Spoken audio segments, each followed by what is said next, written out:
तुंगभद्रा नदी के किनारे पर एक नगर है। उस नगर में एक ब्राह्मण देवता रहते हैं जिनका नाम है आत्मदेव। उनकी पत्नी है श्रीमती धुंधुली देवी। ब्राह्मण आत्मदेव बड़े विद्वान है। गृहस्थाश्रम में रहते हुए बहुत समय बीत गया पर कोई संतान नहीं भई।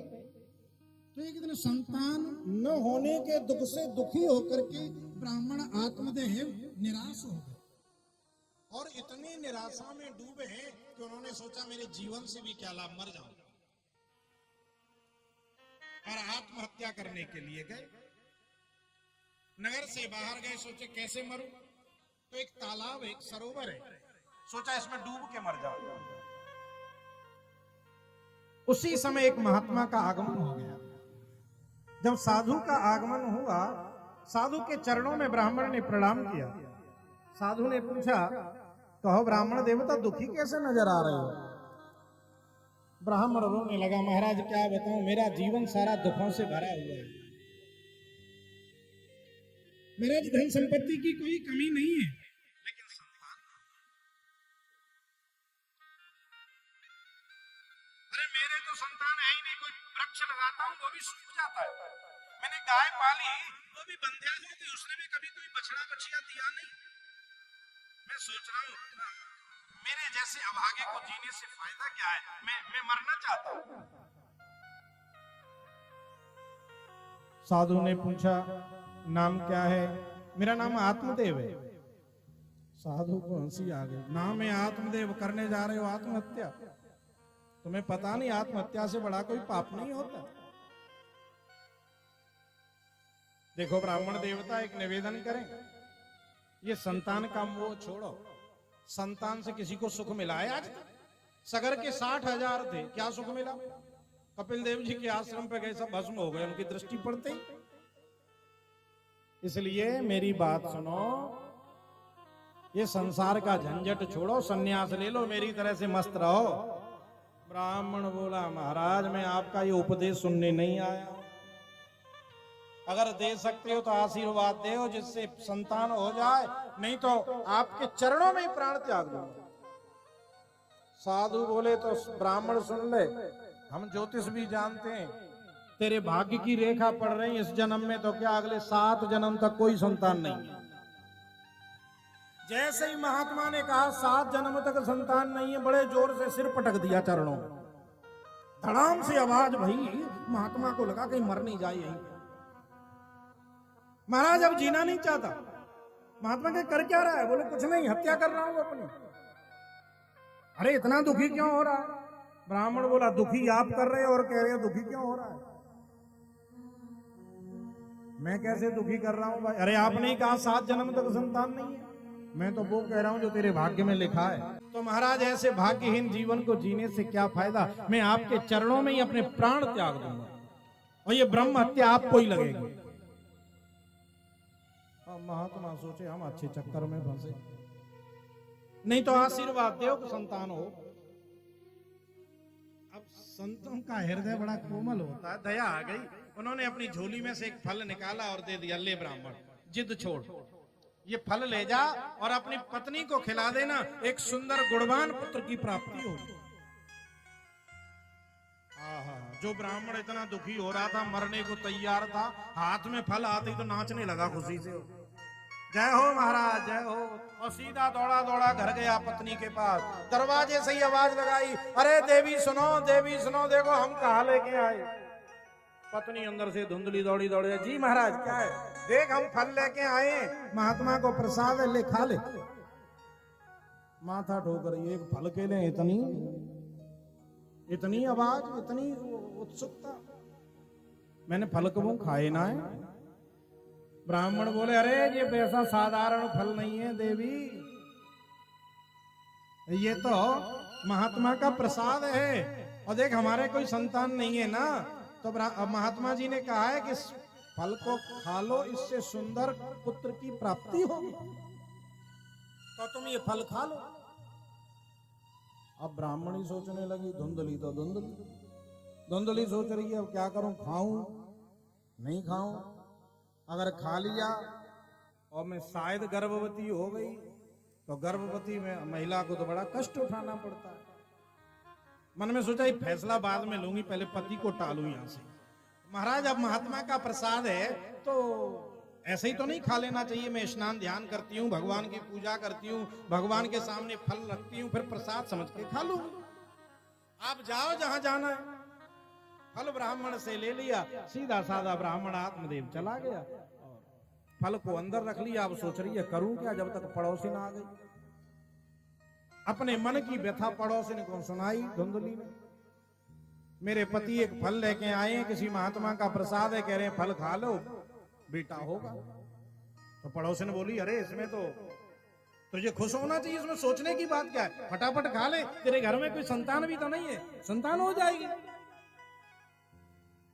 अरे बहन तू कह तो ठीक रही है, मैं खा तो लूं, लेकिन अगर इस फल के खाने से मैं गर्भवती हो गई तो घर का कामकाज कौन करेगा। पड़ोस ने बोली जामे कहा मुश्किल है, देख जब कछु बच्चा होएगा तो ननद तो वैसे बुलानी पड़ेगी, तो बाद में और बागों दान दक्षिणा देनी ही पड़ेगी। यहाँ से अच्छा ये है कि जब तू काम करवे की स्थिति में ना रहे तो 2-4 महीना पहले ही बुला लियो, तो खूब घर को काम काज कराओ और बाद में जब जाए तो दान दक्षिणा दे के विदा कर दियो।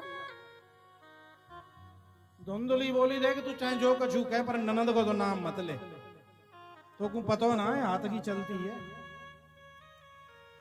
और मैं वह संतान के चक्कर में पड़ूं और वो कहीं सारो माल मसालो समेट के ले जाए, और है भी बड़ी लड़ाक, बाकू तो मैं बुलाऊंगी ना। अरे बहन चल तू जाकू समझे ताकू बुला ली हो, तेरे पास संपत्ति की कमी ना है, एक नौकर रख ली हो, पर फल तो खा, तेरे घर में एक संतान तो हो, बाकी तेरी मर्जी। पड़ोसिन तो चली गई। इनकी एक छोटी बहन है वो आ गई, अपने मन की व्यथा इसने बहन को सुनाई। मेरे पति ये फल लाए हैं, कहा करूं। अच्छा बहन इसकी संतान बहुत है पर गरीबी है, खाने के लिए व्यवस्था नहीं है। तो बहन की नजर पहले से ही आकी संपत्ति पे थी, वो तो सोच रही है इसके कछु हो ही नहीं, सो ज्यादा ठीक है मेरी एक संतान गोद ले ले तो जाको सारो माल मसालो हमारो। अब वो आ गई इसके घर पे, इसने कहा कि तेरे पति मेरे पति ये फल लेके आए किसी महात्मा से, कह रहे हैं खा लो संतान हो जाएगी। अब कहा करूं मोकू तो बड़ा डर लगे, अगर खा लिया और कहीं कुछ उल्टा सीधा हो गया तो ऐसा नहीं हो कि राम नाम सत्य हो जाए। बहन तुरंत बोली बहन भरोसा का चूना है, नयो ही जीवन हो, चलनो फिरनो कठिन है जाए, भूख प्यास लगनो बंद है जाए तो कमजोर बहुत है जाएगी। बोले फिर, अरे तो फिर कहा देख तेरे को संतान चाहिए ना, मेरे घर में संतान पहले से ही बहुत है और अभी एक और होने वाली है, मैं गर्भवती। पर देख मेरी मजबूरी ऐसी है कि मेरे घर में खाने को कुछ नहीं है, तेरे घर में खाने को बहुत कुछ है पर खाने वाला नहीं है। तो एक काम कर ले, खाने वाला मैं दे दूंगी, खाने के लिए मुझे तू दे देना, तो मेरे घर का भी काम चले तेरे घर का भी काम चले। ये संतान जब मेरी जन्म लेगी मैं तुझे सौंप दूंगी, बदले में धन दे देना। धुंधली की समझ में बात आ गई, पर फल को कहा करूं। तो बहन तुरंत बोली तेरी गाय है ना, बाव नहीं तो कुछ बछड़ा बछिया कबू दियो ना है, एक काम कर परीक्षा है जागी फल की, गाय को खिला दे। और वो फल धुंधली ने गऊ को खिला दिया। ब्राह्मण आत्मदेव को उसने झूठ बोल दिया, धुंधली ने मैंने फल खा लिया है। और महाराज फर्क तो हो रहा है, असर लग रहा है मुझे फल का। गर्भवती का पूरा नाटक करती रही 9 महीने तक, सीधे साधे आत्मदेव। जब 9 महीने पूरे हुए इसकी बहन को बच्चा हुआ, धुंधली के पास भेज दिया, इसने प्रचार कर दिया मुझे बेटा हुआ है। ब्राह्मण आत्मदेव बड़े प्रसन्न भये, पूरे गांव में लड़ुआ बंटवाए गए। कुछ समय के पश्चात गाय ने भी एक सुंदर बालक को जन्म दिया, जिसका पूरा शरीर बहुत सुंदर है, मनुष्य का है, कान गऊ जैसे।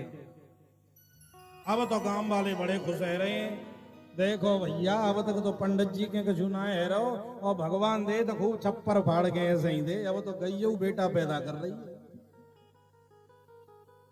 बालकों का नामकरण संस्कार हुआ, तो कान गौ जैसे होने के कारण उस गौपुत्र का नाम तो गोकर्ण रखा और जब धुंधली के पुत्र का नामकरण करने लगे तो आत्मदेव ने नाम रखा परमात्मा देव। धुंधली झगड़ बैठी, वाह हमारा 9 महीना गर्भ में रखा हमने और नाम ऐसा रख रहे हो जो आपके नाम से मेल जोल खाए। अरे इस बेटे का नामकरण तो हम करेंगे। पंडित जी बोले ठीक है आप कर लो। तो धुंधली कहती है मेरा नाम धुंधली और मेरे बेटों का नाम धुंधकारी। नामकरण हो गया। धीरे धीरे बालक बड़े होने लगे, पढ़ लिख करके गोकर्ण तो पंडित हो गया, ज्ञानी हो गया। और धुंधकारी महाखल, धुंधकारी महामूर्ख हो गया। चोरी करने लगा, मदिरा पान करने लगा, सारे अवगुण धुंधकारी में आ गए।